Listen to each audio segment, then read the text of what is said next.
고린도전서 15장은 부활장이라는 별명을 가지고 있습니다. 우리 다 같이 또 말씀을 생각하면서 다 같이 읽겠습니다. 형제들아, 내가 너희에게 전한 복음을 너희에게 알게 하노니 이는 너희가 받은 것이요 또 그 가운데 선 것이라. 너희가 만일 내가 전한 그 말을 굳게 지키고 헛되이 믿지 아니하였으면 그로 말미암아 구원을 받으리라. 내가 받은 것을 먼저 너희에게 전하였노니 이는 성경대로 그리스도께서 우리 죄를 위하여 죽으시고 장사 지낸 바 되셨다가 성경대로 사흘 만에 다시 살아나사 게바에게 보이시고 후에 12 제자에게와 그 후에 500여 형제에게 일시에 보이셨나니 그 중에 지금까지 대다수는 살아있고 어떤 사람은 잠들었으며 그 후에 야고보에게 보이셨으며 그 후에 모든 사도에게와 맨 나중에 만삭되지 못하여 난 자 같은 내게도 보이셨느니라. 아멘. 나는 사도 중에 가장 작은 자라. 나는 하나님의 교회를 박해하였으므로 사도라 칭함 받기를 감당하지 못할 자니라. 아멘. 우리는 계속해서 사도신경 고백하는 그 사도신경 말씀을 저희들이 계속해서 강해로 살펴보고 있습니다. 사도신경이라는 것은 우리가 무엇을 믿는지에 대해서 성경 전체에서 요약해 놓은 것입니다. 그래서 누군가가 너 교회 다니지? 그래, 네가 믿는 것은 무엇이야? 라고 물을 때 우리는 이 사도신경을 이야기해 줄 수 있는 믿음이 돼야 합니다. 그런데 많은 사람들이 이것을 이야기해 주지 못하는 경우가 있어요. 너 교회 왜 다녀? 네가 교회 다니면서 믿는 게 뭐야? 부귀영화지, 출세지. 그런 생각을 가지는 사람은 기복신앙이니라 이렇게 말합니다. 인본주의라 말하고 세속화 신앙이라고 말합니다. 인본주의나 기복주의나 세속화는 전혀 성경적이지가 않습니다. 그래서 우리의 신앙 고백은 내가 무엇을 믿는지를 세상을 향하여 내 신앙을 고백하고 선포하는 것입니다. 그리고는 우리는 내가 고백한 그 신앙대로 살려고 몸부림치는 것이 우리 성도의 신앙입니다. 그래서 우리의 삶을 보면 내 믿음이 어떤 믿음인지를 알 수가 있는 거예요. 말이 중요한 것이 아니라 내 삶이 내 고백을 증명해 주어야 돼요. 너는 죽었다가 다시 사는 것을 믿는다면서, 하나님이 다시 이 땅에 오시는 것을 믿는다면서 너에게서는 그런 것이 전혀 보이지 않는다면 우리의 신앙 고백은 그저 슛을 외우는 것밖에 되지 않는 것입니다.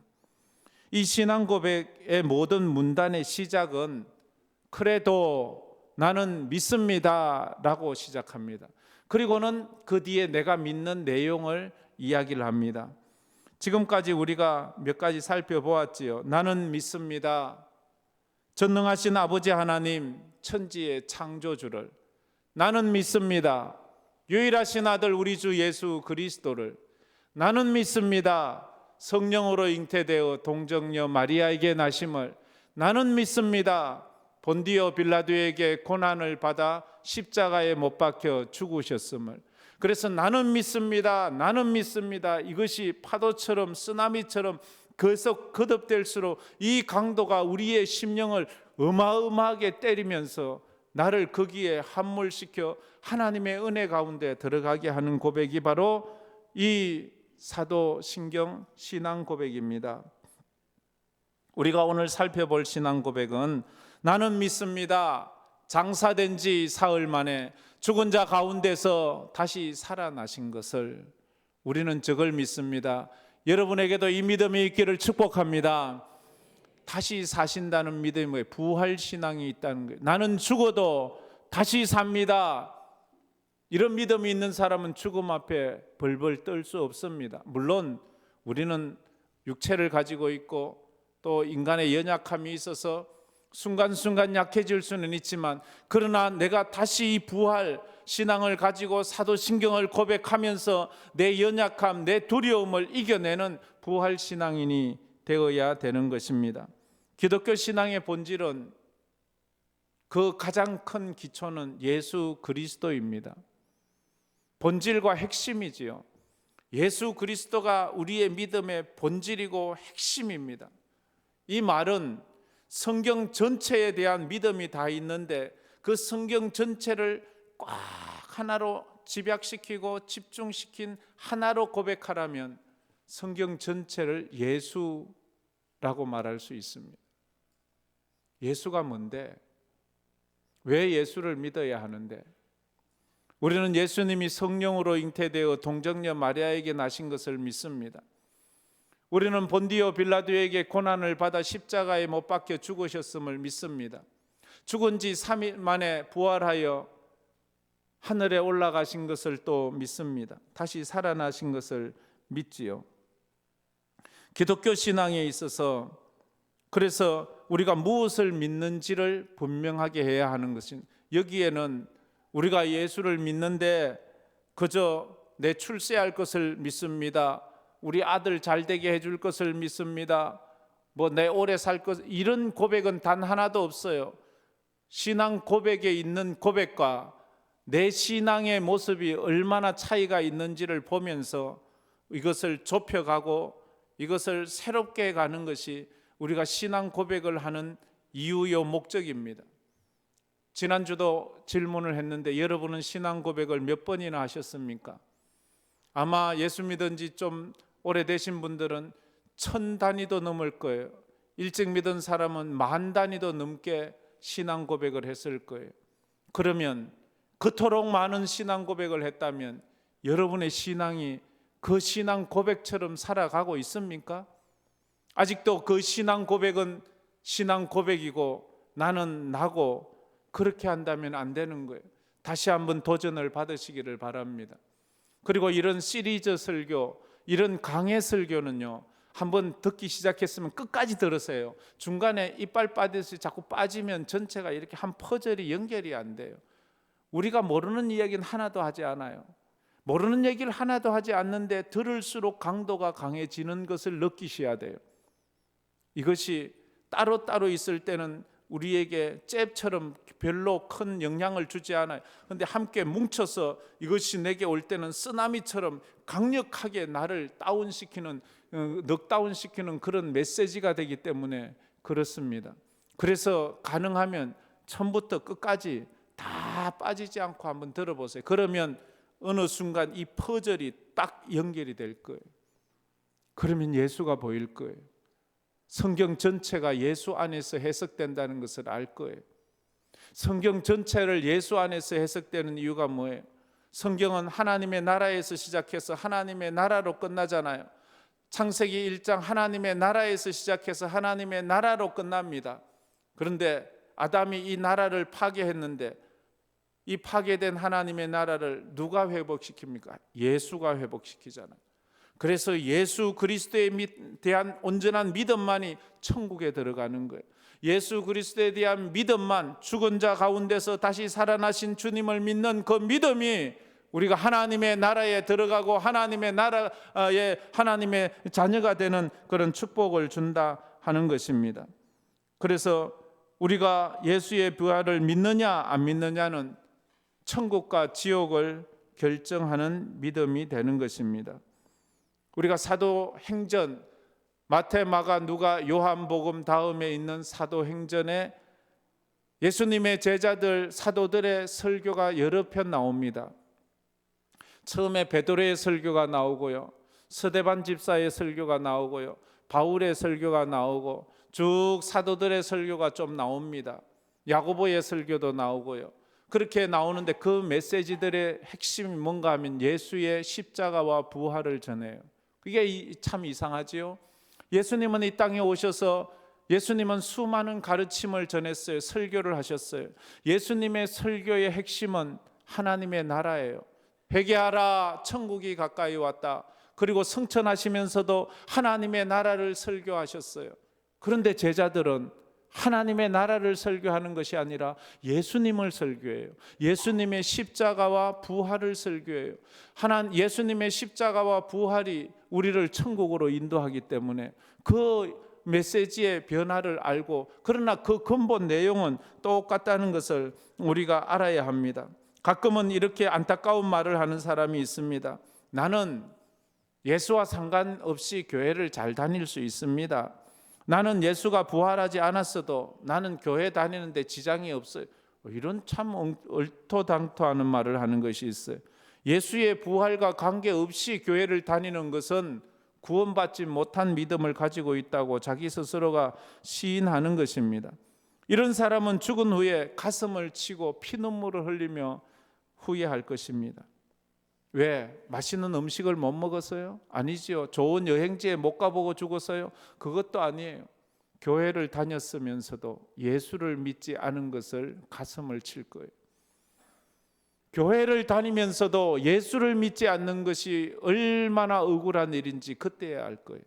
가끔은 묻습니다. 예수 믿습니까? 이러면 나 교회 다닙니다. 이래. 아니요. 예수를 믿느냐고요. 아니 내가 장로인데요. 내가 목사인데요. 아니 예수를 믿느냐고요.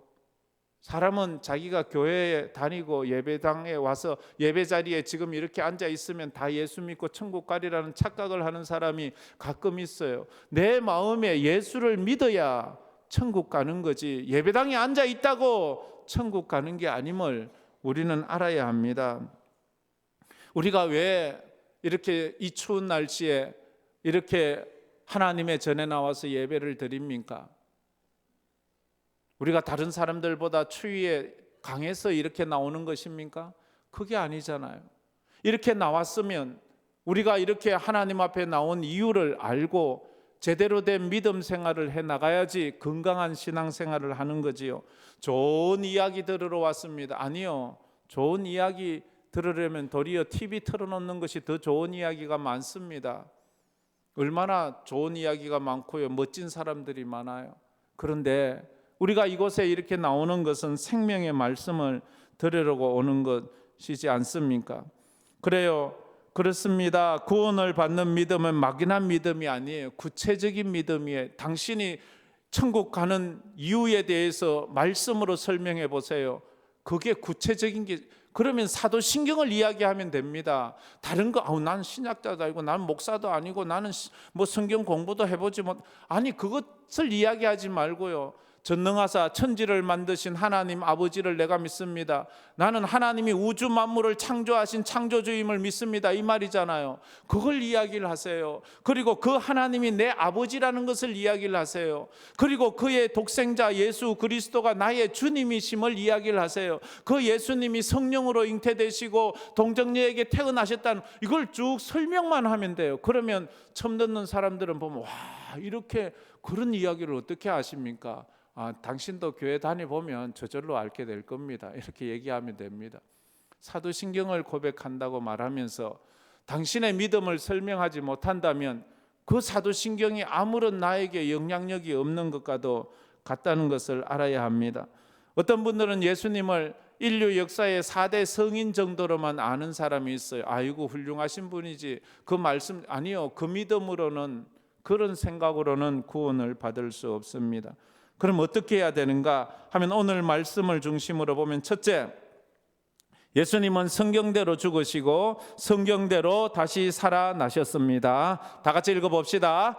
예수님은 성경대로 죽으시고 성경대로 다시 살아나셨습니다. 이 성경대로가 중요해요. 성경대로 죽으시고 성경대로 살아나셨어요. 그래서 우리의 믿음은 언제나 성경대로를 믿어야 돼요. 예수님은 성경대로란 말은 구약의 예언대로, 구약의 예언하신 대로, 예수님은 구약에 관계없이 자기가 하나님이시니까 나는 구약을 초월해서 있을 거야 하면서 구약 말씀과 전혀 다르게 사셨다면 그분은 메시아일 수가 없어요. 예수님은 태어나심부터 죽고 부활하고 성천하시는, 다시 오시는 것까지 철저히 성경대로 된 거예요. 그래서 우리의 믿음도 성경대로 믿고 있는지를 점검해야 돼요. 내 뜻대로, 내 생각대로, 내 맘대로. 가끔 그런 사람이 있어요. 자기 맘대로 예수를 믿고 자기 맘대로 해석하고 자기 뜻, 그게 바로 잘못하면 이단이 되는 거예요.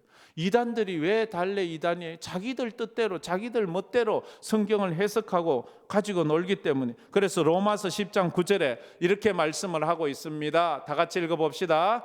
내가 만일 내 입으로 예수를 주로 시인하며 또 하나님께서 그를 죽은 자 가운데서 살리신 것을 내 마음에 믿으면 구원을 받으리라.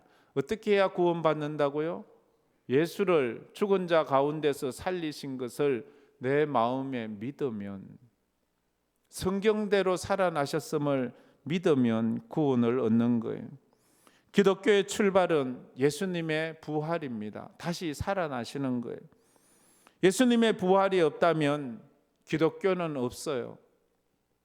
예수님은 십자가에 못 박혀 돌아가시기 전부터 예루살렘으로 향하여 올라가면서 세 차례나 세 번이나 자기가 예루살렘에 올라가면 고난을 받고 죽임을 당할 것을, 그리고 죽고 나서 3일 만에 살아날 것을 세 번이나 제자들에게 계속 말씀하셨어요.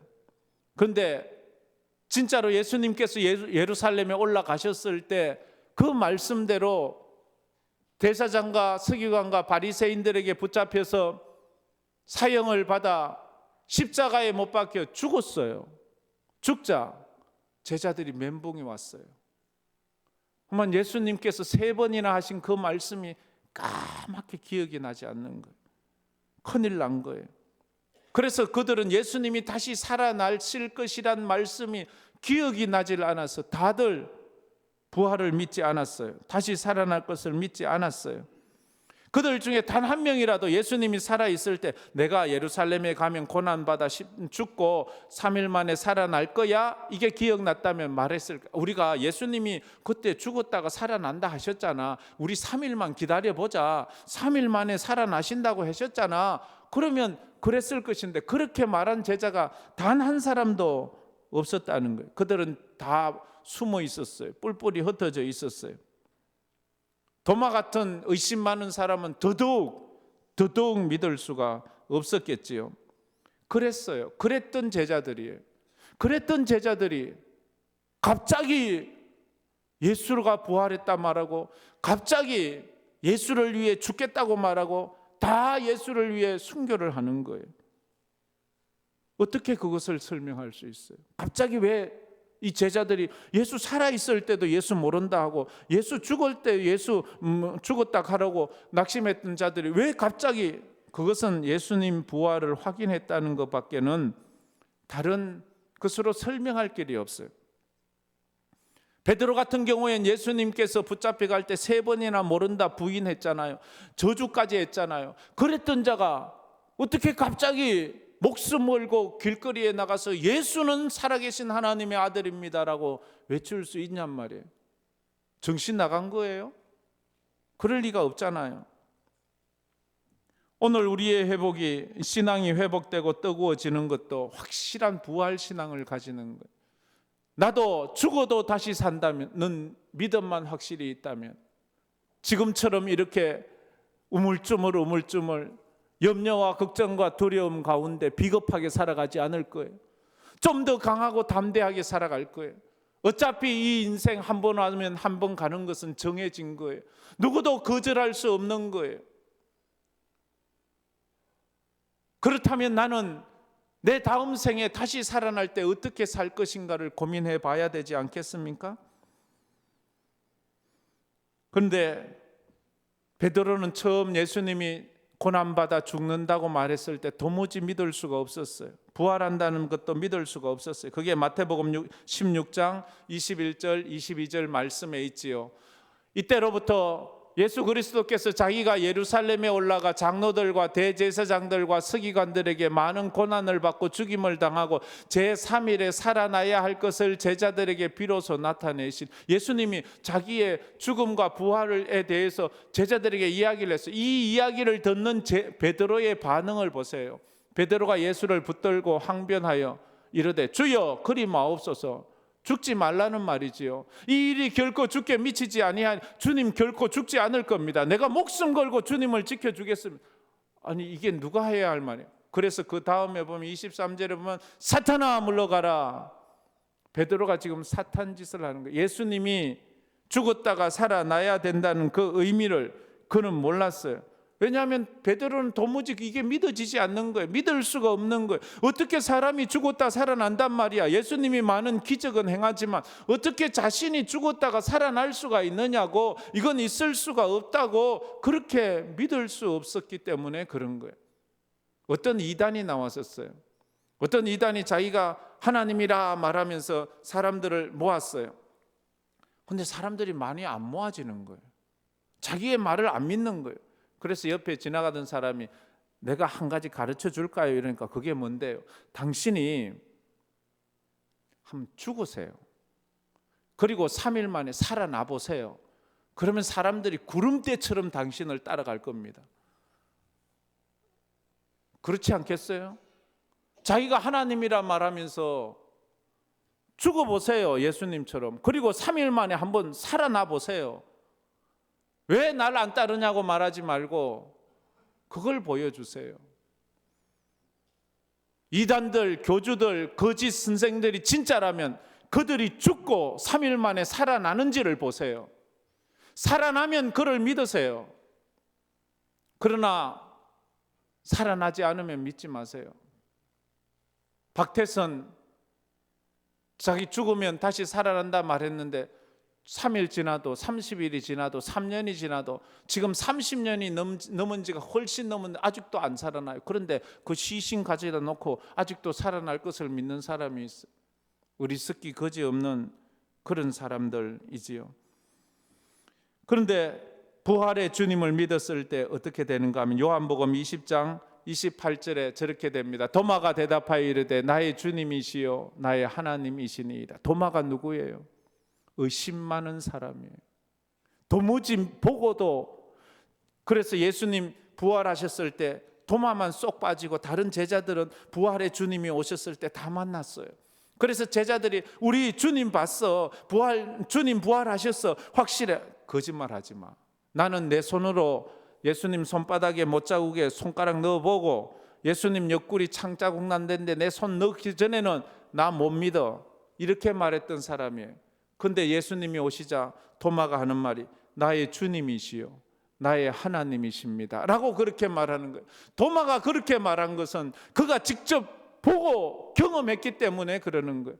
그래서 뒤에 도마 복음에 보면 도마가 하나님 앞에 회개를 하고 하나님 제가 가장 복음 전하기 어려운 곳에 가서 복음을 전하겠습니다. 그래서 그 당시에 인도까지 가서 인도에서 복음을 전하다가 거기서 또 예수님 때문에 불에 태움받아 화형으로 순교당하는 삶을 살면서도 그는 행복해했어요.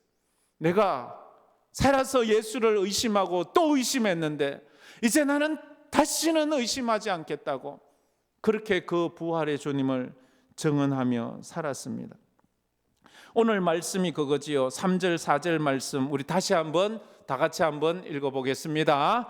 내가 받은 것을 먼저 너희에게 전하였노니 이는 성경대로 그리스도께서 우리 죄를 위하여 죽으시고 장사 지낸 바 되셨다가 성경대로 사흘 만에 다시 살아나사 성경대로 죽으시고 성경대로 살아나셨어요. 예언대로 죽으시고 예언대로 사신 거예요. 그러면 장차 예언대로 다시 오실 거예요. 우리 주님 승천하시면서 내가 다시 오마 말했잖아요. 주님은 성경대로 다시 오실 것입니다. 할렐루야. 이 믿음이 우리의 믿음이에요. 이게 다음 주에 볼 본문이잖아요. 재림에 대해 승천과 재림 또 이 말씀을 보는 것입니다. 갈라디아서 1장 12절에 사도 바울은 이렇게 말합니다. 사람들이 질문해요.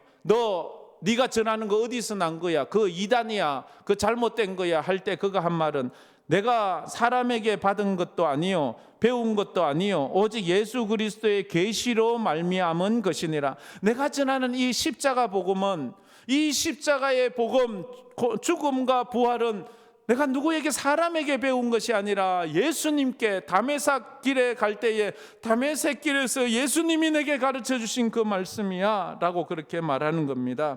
그래서 예수님은 구약 성경에 예언된 메시아로서 고난과 죽음을 당하셨어요. 예수님의 이 고난과 죽음이 나오죠. 시편 22편 1절 말씀에 보면 저런 말씀이 있습니다. 내 하나님이여, 내 하나님이여, 어찌하여 나를 버리셨나이까. 이거 어디서 듣던 말 아니에요? 예수님이 십자가에서 남기신 가상칠언 중에 한 말씀인데 그게 예수님 말씀이 아니에요. 구약 시편에 이미 나오는 말씀이에요.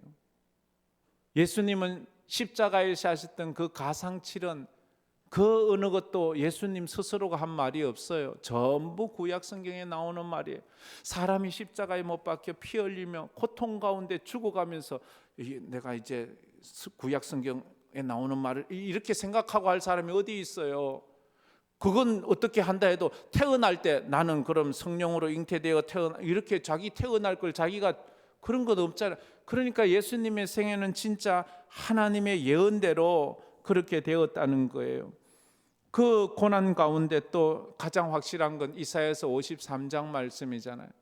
이사야서 53장 말씀에 보면 예수님의 삶이 다 예언대로 그가 찔림은 우리의 허물 때문이요 그가 상함은 우리의 죄악 때문이라 그가 징계를 받음으로 우리가 평화를 누리고 그가 채찍에 맞음으로 우리가 나음을 받았도다. 왜요? 왜 찔렸어요? 왜 상했어요? 왜 징계를 받아요? 왜 채찍에 맞아요? 우리 때문에, 나 때문에, 나를 살리려고. 예수님의 십자가 고난은 나 때문에, 우리 때문이라는 거예요. 이게 구약에 이미 예언된 대로 주님은 하나같이 다 그렇게 사신 거예요. 그리고 구약 성경에 예언된 메시아의 부활이 또 있어요. 이 예언된 메시아의 부활에 대해서 그렇게 언급하는 성경이 많죠. 그 중에 아브라함이 그랬죠. 아브라함이 그 아들 이삭을 데리고 모리아 산에 올라가 번제로 드릴 때 그 아브라함의 믿음이 이거예요. 이삭이 죽어도 하나님이 이 아들을 다시 내게 보내어 주실 것을 믿는 그 믿음으로 이삭을 번제로 드리려고 하는 거예요. 이삭은 구약에 나온 많은 예수님의 표본 중에 한 표본이지요. 이삭은 그 아들이 아버지께 순종하는 그 모습이 예수님을 닮았잖아요. 그래서 히브리서 11장에 보면 아브라함의 믿음을 이렇게 말해요. 하나님이 능히 이삭을 죽은 자 가운데서 다시 살리실 줄로 생각한지라 그를 죽은 자 가운데서 도로 받았느니라. 이렇게 말. 아브라함의 믿음이 그거예요. 내가 이삭을 드리지만 이삭이 죽지만 하나님은 이 이삭을 죽은 자 가운데서 다시 살려서 내게 보내주실 것을 믿는다. 이 부활 신앙이 있었다는 거예요. 요나서 2장 10절에도 그 말씀이 있죠. 부활 신앙에 대한 표적이에요. 여호와께서 그 물고기에게 말씀하심에 요나를 육지에 토하니라. 요나가 물고기 파도가 치는 바다에 던져졌어요. 큰 물고기가 요나를 꿀꺽 삼켜버렸어요. 그리고 바다 밑창까지 내려갔어요. 그러면 살아요, 못 살아요? 죽지요. 근데 그곳에서 그가 회개하며 기도할 때 하나님께서 그 물고기의 입을 열어 그를 토하여 육지로 내뱉게 해서 살아나셨어요. 예수님이 말씀 전하고 있을 때 바리새인과 제사장과 서기관들이 와서 따져요. 네가 진짜 메시아면 네가 메시아라는 증거를 보여달라고 말해요. 그때 주님이 하시는 말씀이 이 악하고 음란한 세대에 내가 너희들에게 보여줄 표적은 요나의 표적밖에 없다라고 이렇게. 그 요나의 표적이라는 것은 죽었다가 다시 살아나는 거다. 내가 음부에 삼킴바 되었다가 그 음부에서 내가 다시 토하여 살아나는 것, 그 부활을 이야기하는 것입니다. 그래서 예수님은 성경대로 죽으시고 성경대로 다시 살아나셨습니다. 두 번째로 예수님의 부활에는 수많은 목격자들이 있었습니다. 우리 다 같이 읽어봅시다. 예수님의 부활에는 수많은 목격자들이 있었습니다. 수많은 목격자가 있다는 건 법적으로 굉장히 중요한 말이에요. 2000년 전에 유대 법에는 최소한 2명의 증인만 있으면 그 사람을 사형에 처할 수가 있어요. 2명의 증인만 있으면 그 사람이 사형에 처할 수 있어요. 그래서 제사장들은 거짓 증인 2명을 세워서 예수님을 사형에 처해 달라고 했어요. 거짓 증인들이 이 사람은 하나님을 모독했습니다. 이 사람은 성전을 헐고 3일 만에 세운다고 했습니다. 이 사람은 자기가 하나님이라고 했습니다. 막 이러면서 그 예수를 신성 모독으로 해서 사형에 처하는데 몇 명이 필요한 2명이 있었어요. 2명. 이미 성경에 나와 있지요. 그래서 예수님은 그 2명의 거짓 증인에 의해서 예루살렘 모든 사람이 보는 가운데 유월절 전에 십자가에 못 박혀 죽었어요. 예수님이 죽는 그 모습은 예루살렘에서 웬만한 사람이면 다 보았어요. 다 예수가 죽는 걸 보았어요. 십자가에 못 박힌 걸 보았어요. 부인할 수 없이 죽었어요. 그런데 3일 만에 소문이 나는데 그 예수가 살아났대요. 사람들은 믿을 수 없어요. 저것들이 거짓말했다. 저것들이 예수의 시체를 훔쳐갔다. 저것들이 헛것을 보았다. 그런데 점점 예수를 직접 만났다는 사람들이 여기도 나오고 저기도 나오고 막 10명, 20명, 500명 막 이렇게 무리들이 막 나오기 시작했어요. 그렇게 어마어마한 2명의 거짓 증인으로 죽였는데 2명이 아니라 몇백 명의 예수님의 부활을 내가 직접 만났다고 말하는 사람들이 태어난 거예요. 그럼에도 불구하고 초대교회부터 지금까지 수많은 사람들은 예수의 부활을 흑우요 거짓말이라고 비난하는 자들이 있습니다. 그럼에도 불구하고 성경은 도무지 허구일 수 없는 증거들과 증인들을 제시하고 있습니다. 예수님의 부활이 사실이라는 것을 증거하는 것은 차고도 넘치는 증거들이 있습니다. 역사적 기록들만 보십시오. 역사적 기록들만 보면 2000년 전에 유대 사회에서 있었던 그 소용돌이들을 기록해 놓은 많은 책들이 있는데 거기에 보면 동일하게 예수가 죽었고 예수라는 사람이 살아났었다라는 그런 기록들이 무수히 많이 성경 말고도 나온다 하는 것입니다. 예수님의 부활을 목격한 사람들이 얼마나 많습니까? 처음 목격한 사람이 누군가 하면 예수님의 제자들이 아니에요. 예수님의 부활을 처음 목격한 사람은 갈릴리 지역 막달라 마리아예요. 막달라 마리아는 여자예요. 7 귀신 들렸다가 예수님이 고쳐준 사람이에요. 여자들은 그 당시에도 투표권도 없고 여자들은 인구 조사할 때 숫자에도 포함되지 않아요. 여자들은 법정에 서서 증거를 할 수 있는 증인도 될 수 없어요. 그래서 여자들이 증인 서는 건 다 의미가 없어요. 그런 시대에 예수님의 부활의 증인으로 첫 번째 여자, 그것도 막달라 마리아, 귀신 들렸던 여자를 쓰는 거 보면 아이고 이건 상식적으로 맞지 않아. 니고데모나 빌라도나 영향력 있는 사람들이 봤다고 해야 사람들이 할 텐데 이것을 볼 때 이게 사실이라는 것을 입증하는 거. 조금이라도 생각이 있는 사람은 이런 여자를 왜 적어요? 왜 적은 이유는 사실이니까 적는 거예요. 그래서 그것을 우리가 더 신뢰할 수 있는 거예요. 그래서 그 목격자들을 5절부터 8절까지 말하고 있습니다. 5절부터 8절까지 우리 다 같이 읽어보겠습니다. 게바에게 보이시고 후에 12 제자에게와 그 후에 500여 형제에게 일시에 보이셨나니 그 중에 지금까지 대다수는 살아있고 어떤 사람은 잠들었으며 그 후에 야고보에게 보이셨으며 그 후에 모든 사도에게와 맨 나중에 만삭되지 못하여 난 자 같은 내게도 보이셨느니라. 그대로 더 보세요. 게바에게 보였대요. 게바가 누구예요? 베드로지요. 베드로의 다른 이름이 게바예요. 베드로가 누구예요? 예수님 고문당할 때 그게 무서워서 나 저 사람 모른다고 부인하고 맹세하고 저주까지 하면서 예수를 살아있는 예수를 부인했던 사람이에요. 그런데 그 예수가 죽었는데 그게 살아있을 때 예수와 함께 고난받을까 봐 무서워서 그랬는데 지금 또 예수를 내가 안다 그러면 내가 또 예수처럼 죽을 수도 있는데 그런데 어떻게 지금은 죽은 예수를 목숨 걸고 그래서 베드로는 십자가에 거꾸로 못 박혀 죽기까지 하면서 그 예수를 시인하냐 말. 그 이유는 부활한 주님을 만났기 때문에. 그 후에 12 제자는 또 어떤 사람들이에요? 전부 다 예수님 붙잡힐 때 뻘거벗고 도망갔던 인간들이 예수님 고난받을 때 한 사람도 그 예수를 변호해 주지 않았어요. 그랬던 자들이 주를 위해서 하나같이 다 순교를 당했어요.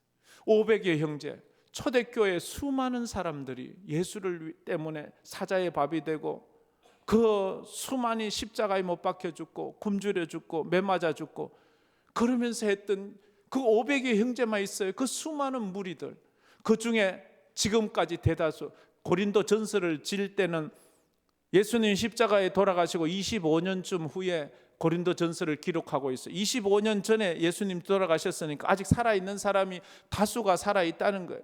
그들 중에 들어는 많이 죽기도 했지만 살아있는 증인들이 많다는 거예요. 그때까지만 해도. 그 후에 야고보는 예수님의 제자 야고보가 아니라 예수님의 친동생 야고보를 말해요. 친동생들은 4명이나 있었는데 그들은 예수가 메시아라는 것을 믿을 수가 없었어요. 아니 어떻게 우리 형님이, 우리 같이 엄마 뱃속에서 같이 난 우리 형님이 우리 메시아일 수 있냐고, 우리는 못 믿겠다고.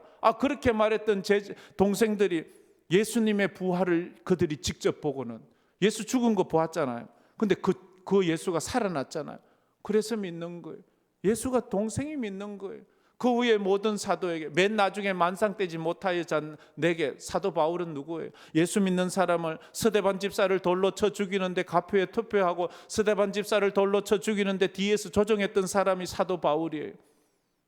스데반 집사를 죽인 장본인이에요. 그리고 수많은 예수 믿는 사람들을 붙잡아 감옥에 넣고, 예수를 만날 때 다메섹 길로 갈 때도 예수 믿는 사람을 붙잡으러 가다가 예수를 만난 사람, 그도 어떻게 하루아침에 그런 사람이 갑자기 바뀌어요. 그런데 그가 예수의 부활을 전하는 거예요. 이는 예수의 부활이 조작될 수 없다는 명백한 증거를 우리에게 보여주는 거예요. 마지막으로 세 번째로, 부활의 예수님을 만난 사람은 부활의 증인이 됩니다. 다 같이 읽어봅시다. 부활의 예수님을 만난 사람은 부활의 증인이 됩니다. 부활에 없는 기독교는 사상 누각이에요. 모래 위에 지은 집처럼 허물어지게 돼요. 그런데 2000년을 기독교는 버텨왔어요. 2000년 동안 기독교가 아무런 고난도 없었나요? 2000년 전 초대교회 때부터 지금까지 얼마나 많은 사람들이 예수의 이름으로 죽어갔어요. 20세기 1900년대 들어서 그 전에 1800년 동안 죽었던 순교자보다 1900년, 1800년 후반부에 죽었던 예수의 이름으로 죽은 자들의 수가 더 많다는 것을 아세요? 지금도 아프리카나 동남아시아에는 집단적으로 한꺼번에 수천 명, 수만 명씩 죽어갈 때도 있어요. 예수 이름 때문에. 2000년 동안 이 부활이 거짓이라면, 그 부활에, 거짓된 부활 위에 어떻게 수많은 사람들이 그토록 많이 죽고 그 교회가 아직도 이렇게 왕성할 수 있느냐 말이에요. 이것은 부활밖에 설명할 길이 없어요. 부활이 없으면 기독교가 없습니다. 부활은 기독교의 생명력과도 같은 것입니다. 바울은 부활의 예수님을 만나고 고난을 당했습니다. 가난해졌습니다. 감옥에도 갔습니다. 매도 맞았습니다. 침뱉음도 당했습니다. 뺨도 맞았습니다. 바울은 예수 믿고 잘된 것이 하나도 없어요. 예수 믿고 망한 제일 표본이 바울이에요. 너 예수 믿고 바울처럼 될래? 바울은 잘 나갔어요. 부자였어요. 권세가였어요. 모든 사람들의 부러움을 받았어요. 모든 것을 다 가진 사람이에요. 그런데 예수 믿고 모든 것을 다 잃어버렸어요. 그런데 바울은 그 예수를 믿고 행복했어요. 마지막에 바울은 그 예수 때문에 로마의 오스티안 가도에서 참수형, 목 잘려서 순교를 당해요. 그러면서도 바울은 나 괜히 예수 믿었네 하지 않아요. 나 같은 죄인이 어떻게 하나님을 믿게 되었고 어떻게 이래 부활의 믿음을 가지게 되었는지 감격하면서 당신들도 나의 길을 따라오십시오, 그렇게 말했던 거예요. 예수의 부활을 목격한 제자들도 예수를 위해서 하나같이 그렇게 죽어갔어요. 그 누구도 거짓말을 위해서 자기 목숨을 걸지 않아요. 조작된 흑우를 위해서 자기 인생을 바치는 바보는 없어요. 그들이 그렇게 처음에 예수를 부인했잖아요. 부활을 믿지 않았잖아요. 인정하지 않았는데 어떻게 갑자기 바뀌어서 그렇게 하는 거예요. 그 중에 자기들이 가짜를 믿는다면 몇 명 나와서 이거 전부 다 우리끼리 짜고 치는 거예요. 가짜예요. 저 사람들, 이런 사람이 있을 수 있잖아요. 그런데 그들 중에 한 명도 그런 사람이 없는 거예요. 끝까지, 죽는 순간까지 믿음으로 살았어요. 비겁한 제자들이 순교자가 된 것은 예수님이 확실히 부활했다는 것을 그 말고는 설명할 길이 없습니다. 그래서 사도 바울은 이렇게 감격적으로 말합니다. 10절 말씀에 말하지요. 다 같이 읽어봅시다. 그러나 내가 나 된 것은 하나님의 은혜로 된 것이니 내게 주신 그의 은혜가 헛되지 아니하여 내가 모든 사도보다 더 많이 수고하였으나 내가 한 것이 아니요 오직 나와 함께 하신 하나님의 은혜로라. 예수 때문에 가난해지고, 예수 때문에 두들겨 맞고, 예수 때문에 감옥에 갇히고, 예수 때문에 자객을 만나고, 예수 때문에 고통을 당하는, 예수 때문에 순교까지 하는 그 상황 속에서도 바울은 하나님의 은혜다라고 말하는 이유가 뭐예요? 부활의 신앙이 있기 때문이에요. 사람은 한번 죽어도 나는 다시 살고 하나님의 나라에 들어가 영원히 왕노릇한다는 그 믿음이 있기 때문입니다. 우리에게도 이런 강력한 부활의 믿음이 있기를 축복합니다. 바울은 어떻게 예수를 만나고 행복하다고 했겠습니까? 이유는 단 하나입니다. 부활하신 예수님을 만났기 때문입니다. 부활하신 예수를 만났기 때문입니다. 그 당시 누구도 바울을 부러워하지 않았어요. 세상 사람 다 바울을 불쌍하다고 했어요. 세상 사람 날 부러워 아니하여도 나도 또한 세상 사람 부럽지 않네. 저 높고 높은 궁궐이 있고 뭐 많은 것이 있어도 내가 예수와 함께 부활해서 천국 간다는 것보다 더 좋은 것은 없다는 거예요. 없다는 거예요.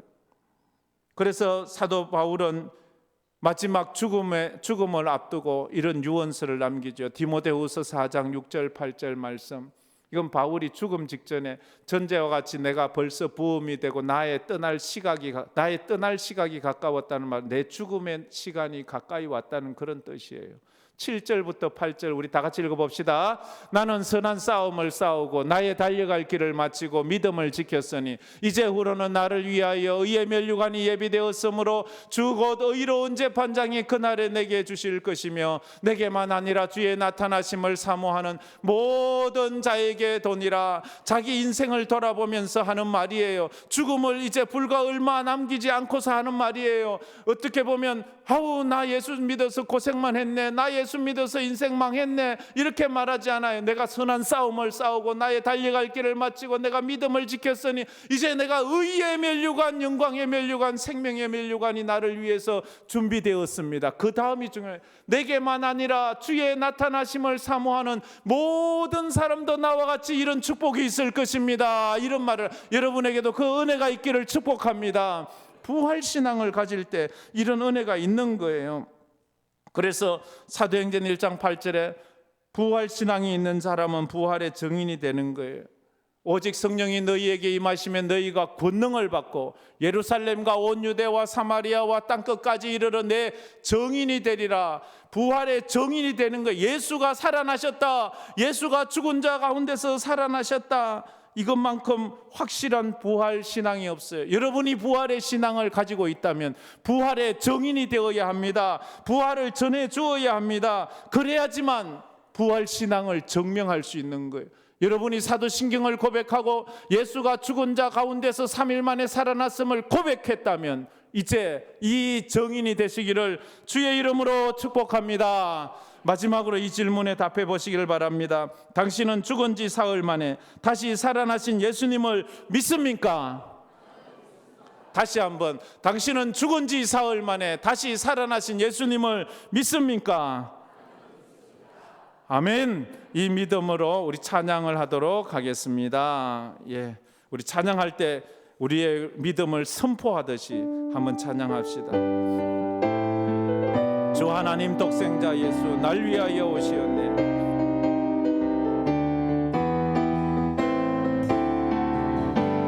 주 하나님 독생자 예수 날 위하여 오시었네. 내 모든 죄 다 사하시고 죽음에서 부활하신 나의 구세주 주 안에서 거듭난 생명, 주 안에서 거듭난 생명 도우시는 주의 사랑 참 기쁨과 확신 가지고 예수님의 도우심을 3절 그 언젠가 죽을 때까지 그 언젠가 주뵐 때까지 주를 위해 싸우리라. 승리의 길 멀고 험해도 주님께서 나의 앞길 지켜주시리. 살아계신 주 살아계신 주 나의 참된 소망 걱정 근심 전혀 없네. 사랑의 주내 갈 길 인도하니 내 모든 삶의 기쁨 늘 충만해. 살아계신 주 살아계신 주 나의 참된 소망 걱정 근심 전혀 없네. 사랑의 주내 갈 길 인도하니 내 모든 삶의 기쁨 늘 충만하네. 우리 다 같이 말씀을 생각하면서 눈을 감고 머리를 숙여 손을 모아 말씀 붙잡고 한번 기도합시다. 여러분의 믿음은 부활의 믿음입니까? 아니면 부활의 믿음이 없습니까? 여러분은 사도신경을 몇 번이나 고백했습니까? 수만 번 고백하고도 아직도 이 고백이 나의 삶이 되지 않습니까? 그러면 우십시오. 가슴을 치십시오. 하나님, 나의 믿음 없음을 불쌍히 여겨달라고 기도하십시오. 주여, 나도 예수님처럼 바울처럼 죽어도 다시 사는 그런 부활 신앙을 더하여 주시옵소서. 성경대로 믿게 하여 주시옵소서. 성경대로 살아가게 하여 주시옵소서. 부활의 수많은 목격자들처럼 나도 그 부활의 목격자가 되게 하여 주시고, 그래서 부활의 정인으로 살게 하여 주시옵소서. 그 은혜가 있도록 주여, 우리 통성으로 기도하며 나가도록 하겠습니다. 아버지 하나님 감사합니다. 오늘도 저희들이 아버지 하나님 주일 예배를 드리고 아버지 하나님 앞에 또 사도신경을 고백해봅니다. 나는 믿습니다. 장사된 지 사흘 만에 죽은 자 가운데서 다시 살아나신 우리 예수님을 믿습니다. 아버지 하나님이 믿음이 있는데 우리가 살아가면서 주저하거나 두려워하거나 뒤로 물러나 침묵에 아니라 구원하신 그 주님으로 믿음으로 아버지는 승천하신 그 주님을 아버지 내가 아버지는 믿습니다. 막연한 믿음이 되지 않게 성경대로 아버지는 성경대로 구원하신 그 주님 성경대로 주님은 아버지 하나님 이 부활 신앙으로 날마다 살아가게 하여 주시옵소서. 아버지 하나님 우리에게 어떠한 고통이 있고 아버지 생명의 우리에게 수많은 위협이 아버지 우리에게 찾아온다고 할지라도 수많은 주님의 예수님의 제자들처럼 아버지 하나님이 아버지 복음 전하고 담대하게 부활의 사도 바울처럼 아버지 하나님 그 십자가의 복음을 증가하다가 아버지 생명의 위협이 찾아오고 어려움이 찾아온다고 할지라도 아버지 하나님 우리도 주님처럼 부활할 것을 믿고 아버지 하나님 의심 없이 나아갈 때에 아버지 하나님 그 부활 신앙이 나의 신앙이 되고 그 믿음이 아버지 나의 믿음이 될 줄 믿습니다. 하나님 아버지 건강한 신앙 고백을 통하여서 건강한 신앙 생활로 아버지 믿음 생활로 이어질 수 있는 저희들의 삶이 될 수 있도록 하나님 역사하여 주시옵소서. 부활의 증인으로 살아가는 우리 모든 믿음의 성도들이 다 될 수 있도록 은혜를 다하여 주시옵소서. 나는 믿습니다. 장사된 지 사흘 만에 죽은 자 가운데서 예수님이 살아나신 것을 믿습니다. 그래서 어떤 상황, 어떤 형편에서도 이 부활의 신앙을 붙잡고 믿음으로 달려가게 하여 주시옵소서. 나의 신앙이 사도신경의 이 고백의 신앙이 되게 하여 주옵소서. 인본주의 신앙, 기복적인 신앙, 세속적인 신앙 때문에 내 믿음이 흔들리지 않도록 어떤 상황에서도 성경대로 믿게 하여 주옵소서. 성경대로 살게 하여 주옵소서. 성경대로 죽고 부활하게 하여 주시옵소서. 그래서 부활의 정인으로 사는 우리 모든 성도들 되게 하여 주시옵소서. 그렇게 비겁하고 겁이 많았던 예수님의 제자들도 부활의 주님을 만나고는 담대하게 부활의 정인이 되어 부활의 예수를 전하면서 순교의 길을 갔던 것처럼 우리가 이 땅에서 남들 볼 때에는 초라하지만, 남들이 우리를 부러워한다고 말하지만 우리 또한 저들을 부러워하지 않는 것은 우리가 저 하늘의 영광을 바라보기 때문입니다. 우리 사랑하는 모든 성도들이 이 부활신앙으로 살아가게 하여 주시옵소서. 지금은 우리 주 예수 그리스도의 은혜와 우리 하나님 아버지의 무한하신 사랑하심과 성령님의 감화 감동 위로 충만하심이 부활신앙을 가지고 이 땅에서 어떤 일을 만나도 믿음으로 승리하며 살기로 마음에 다짐하는 우리 모든 황금교회 성도들 머리 위에 그 삶 위에 파송된 우리 열왕가정 선교사들 그 사역과 그 삶 위에 우리 모든 성도들 위해 이제로부터 영원토록 함께 있을지어다. 아멘.